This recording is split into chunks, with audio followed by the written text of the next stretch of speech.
परिवार के कुछ क्षण जो उनके साथ मैंने बिताए, उन पर यदि मैं चर्चा करूं तो एक पूरी पुस्तक लिखी जा सकती है। लेकिन मैं कहना चाहूँगा कि सारी धरती गर नहीं महकी तो क्या तेरी महक। बहुत छोटा भी कर दूं कि कह सकता हूँ कि सारी बस्ती गर नहीं महकी तो क्या तेरी महक। अपने घर की मेज पर तू लाख गुल बूटे सजा। अपने यहाँ, अपने लिए, अपने परिवार के लिए तो बहुत लोग करते हैं, लेकिन समाज के लिए करने वाला, और वो समाज जो हमारा है, साहित्यकारों का समाज, उसके लिए करने वाले बहुत कम लोग यहाँ हैं। किसी के दर्द में, दुख में, पीड़ा में, कष्ट में, परेशानी में साथ देने वाले बहुत कम लोग हैं। और मैं कहना चाहता हूं कि 1971 में एक दोपहर को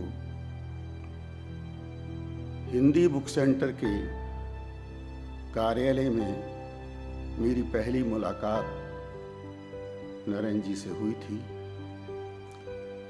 और 1971 से 2026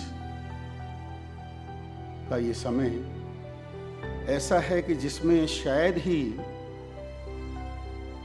हम लोग भले ही दूर दूर रहते हों लेकिन दिल से पास न हों।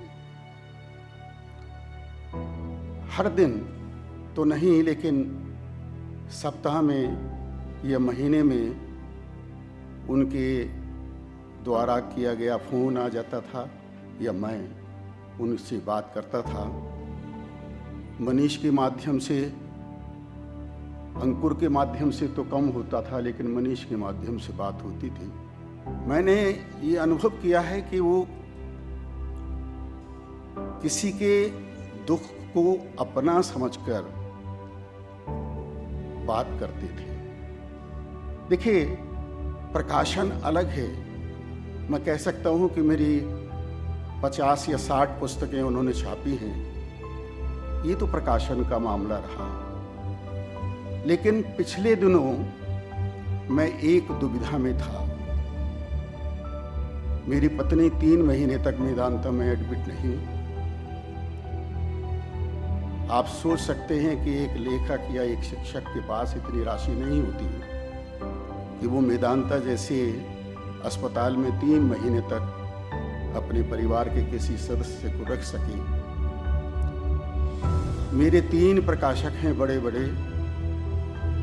मैंने तीनों से निवेदन किया सहायता के लिए, और सहायता का पहला हाथ उठा नरेंद्र जी का।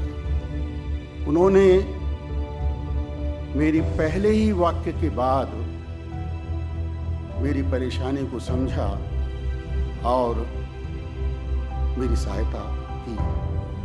क्या मैं इसको भूल सकता हूँ? मैंने उनसे यही कहा कि मैं इस स्थिति को अपने जीवन में भुला नहीं सकता।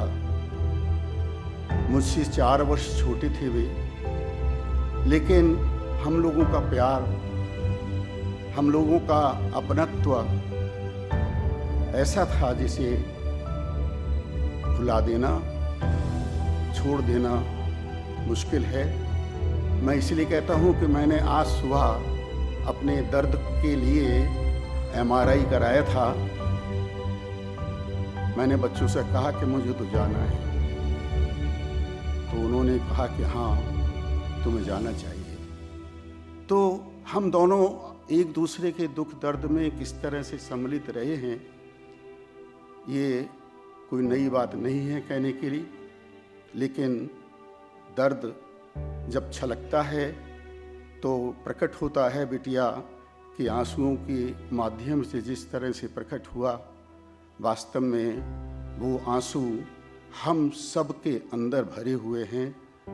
हम उनको प्रकट भी करना चाहें तो उतनी शिद्दत से, उतनी मात्रा में प्रकट नहीं कर पा रहे हैं, लेकिन यदि वो छलकने शुरू हो गए तो फिर रुक नहीं पाएंगे।